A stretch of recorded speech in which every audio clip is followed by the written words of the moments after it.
ಕಾವೇರಿ ಜಲಾನಯನ ಪ್ರದೇಶದಲ್ಲಿ ಭಾರಿ ಮಳೆ ಆಗ್ತಾ ಇದ್ದು 100 ಅಡಿಯನ್ನು ತಲುಪಿದೆ ಕೆಆರ್ಎಸ್ ಜಲಾಶಯ. ಕೆಆರ್ಎಸ್ ಡ್ಯಾಂಗೆ ಭಾರಿ ಪ್ರಮಾಣದಲ್ಲಿ ಒಳಹರಿವು ಬರ್ತಾ ಇದೆ.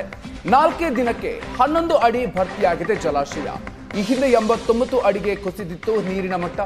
ಜೂನ್ 2ನೇ ವಾರದಲ್ಲಿ ಡ್ಯಾಂ ಭರ್ತಿಯಾಗುವಂತ ಸಾಧ್ಯತೆ ಇದೆ. 2ನೇ ವಾರದಲ್ಲಿ ಕೆಆರ್ಎಸ್ ಡ್ಯಾಂ ಭರ್ತಿಯಾಗುವಂತ ಸಾಧ್ಯತೆ ಇದೆ. ಕಾವೇರಿ ಜಲಾನಯನ ಪ್ರದೇಶದಲ್ಲಿ ಭಾರಿ ಮಳೆ ಆಗ್ತಾ ಇದೆ, ಹೀಗಾಗಿ 100 ಅಡಿಯನ್ನ ತಲುಪಿದೆ.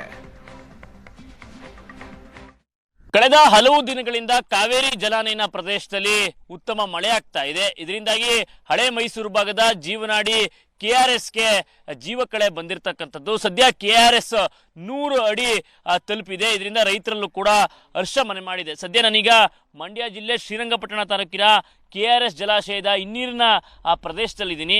128 ಅಡಿ ಗರಿಷ್ಠ ಮಟ್ಟವನ್ನು ಈ ಡ್ಯಾಮ್ ಹೊಂದಿದೆ. ಸದ್ಯ ಈ ಡ್ಯಾಮ್ನಲ್ಲಿ 100 ಅಡಿ ನೀರು ಸಂಗ್ರಹ ಆಗಿರ್ತಕ್ಕಂಥದ್ದು. ಯಾಕಂತ ಹೇಳಿದ್ರೆ ಕಳೆದ ಹಲವು ದಿನಗಳಿಂದ ಕೊಡಗು ಹಾಗೂ ಕಾವೇರಿ ಜಲಾನಯನ ಪ್ರದೇಶದಲ್ಲಿ ಮಳೆಯ ಆರ್ಭಟ ಹೆಚ್ಚಾಗಿದೆ. ಹಾಗಾಗಿ ದಿನವೂ ಕೂಡ ಆ ನೀರಿನ ಒಳಹರಿವಿನ ಪ್ರಮಾಣ ದಿನೇ ದಿನೇ ಏರಿಕೆ ಆಗ್ತಾ ಇದೆ. ಆ ಕಾರಣಕ್ಕಾಗಿ ಕೆಆರ್ಎಸ್ ಜಲಾಶಯದ ನೀರಿನ ಮಟ್ಟದಲ್ಲೂ ಕೂಡ ಏರಿಕೆಯನ್ನು ಕಾಣ್ತಾ ಇರ್ತಕ್ಕಂಥದ್ದು. ಅಂದರೆ ಕಳೆದ 4-5 ದಿನಗಳ ಹಿಂದೆ ಈ ಡ್ಯಾಮ್ 89 ಅಡಿಗೆ ಕುಸಿತಿತ್ತು. ಆಗ ಇನ್ನೂ ಕೂಡ ಮಳೆರಾಯ ಕೃಪೆ ತೋರಲಿಲ್ಲ. ಆಗ ಸಾಕಷ್ಟು ಆತಂಕಗಳು ಮನೆ ಮಾಡಿತ್ತು. ಅಂದರೆ ರೈತರಿಗೆ ಬೆಳೆಗೆ ನೀರು ಸಿಗುತ್ತಾ, ಬೆಂಗಳೂರು ಮತ್ತು ಹಳೆ ಮೈಸೂರು ಭಾಗದ ಜನರಿಗೆ ಕುಡಿಯೋದಕ್ಕೆ ನೀರು ಸಿಗುತ್ತಾ, ಮತ್ತೆ ಆ ತಮಿಳುನಾಡು ಜೊತೆಗಿನ ಆ ಖ್ಯಾತೆ ಆರಂಭ ಆಗುತ್ತಾ ಅನ್ನುವಂಥ ಹಲವು ಪ್ರಶ್ನೆಗಳು ಮೂಡಿತ್ತು.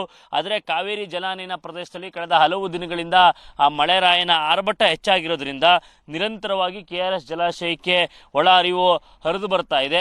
ಆ ಕಾರಣಕ್ಕಾಗಿ ದಿನೇ ದಿನೇ ಈ ಕೆಆರ್ಎಸ್ ಡ್ಯಾಮ್ನ ಆ ನೀರಿನ ಸಂಗ್ರಹದ ಮಟ್ಟ ಏನಿದೆ ಅದು ಏರಿಕೆ ಆಗ್ತಾ ಇರ್ತಕ್ಕಂಥದ್ದು. ಕಳೆದ 4 ದಿನಗಳಲ್ಲೇ 11 ಅಡಿಯಷ್ಟು ನೀರು ಇಲ್ಲಿ ಸಂಗ್ರಹ ಆಗಿದೆ. ಸದ್ಯ ಡ್ಯಾಮ್ನ ಮಟ್ಟ 100 ಅಡಿಗೆ ಭರ್ತಿಯಾಗಿರ್ತಕ್ಕಂಥದ್ದು.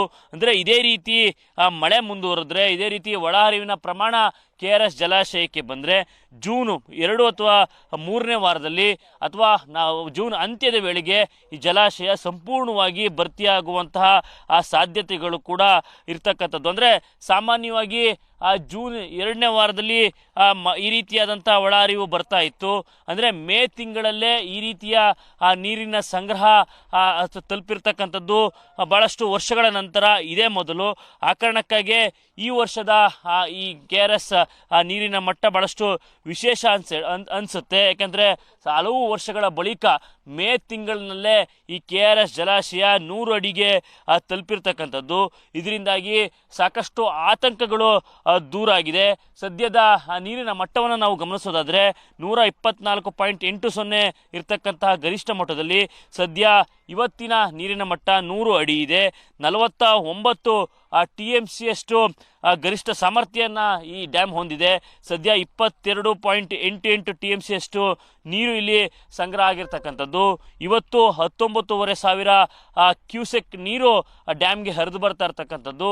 ಇದೇ ರೀತಿಯಾಗಿ ಒಳಹರಿವಿನ ಪ್ರಮಾಣ ಮತ್ತು ಮಳೆಯ ಪ್ರಮಾಣ ನಿರಂತರವಾಗಿದ್ದರೆ ಜೂನ್ ಅಂತ್ಯದ ವೇಳೆಗೆ ಈ ಡ್ಯಾಮ್ ಸಂಪೂರ್ಣವಾಗಿ ಭರ್ತಿಯಾಗುವಂಥ ಸಾಧ್ಯತೆಗಳು ಕೂಡ ಇರ್ತಕ್ಕಂಥದ್ದು. ಒಟ್ಟಾರೆಯಾಗಿ ಹೇಳೋದಾದರೆ ಮಳೆರಾಯನ ಕೃಪೆಯಿಂದ ಹಲವು ವರ್ಷಗಳ ಬಳಿಕ ಮೇ ತಿಂಗಳಲ್ಲೇ ಕೆಆರ್ಎಸ್ ಜಲಾಶಯ 100 ಅಡಿ ಭರ್ತಿಯಾಗಿದೆ.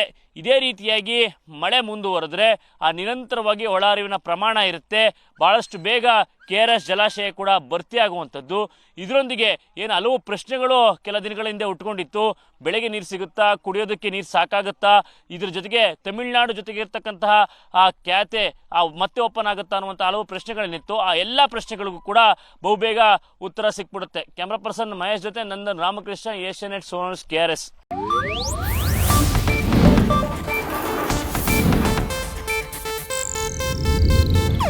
ಇದು ಏಷ್ಯಾನೆಟ್ ನ್ಯೂಸ್ ನೆಟ್ವರ್ಕ್ ಪ್ರಸ್ತುತಿ.